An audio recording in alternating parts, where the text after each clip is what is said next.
Hindi ang bahay ni Lola, ay yung anak ni Lola. Ganda. Nakita yung bahay. Ayan.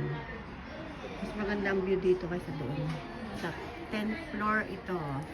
Ayan, may kabayo. Ayan, may rekwa ng kabayo. Ito mga kalamansi siguro. Kalamantina. Ganda dito. Ayan, nasa 10th floor kami. Nasa kapitbahay na naman.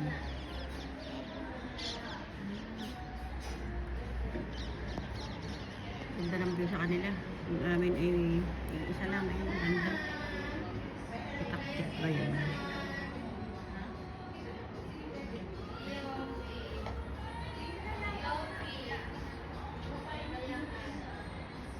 Amoy na amoy ang kuwan eh. Pinaritong manok.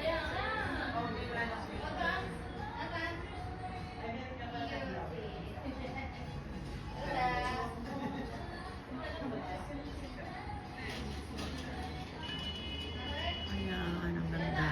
Ganda yung siya ng kabayo. Yung nakikita namin sa kabila, pero hindi nakikita ang kabayo. Yan yung farm. Siguro mga kon ito, totsade or strawberry. Yung dati nagtatanim si na Lola eh. Napakaganda.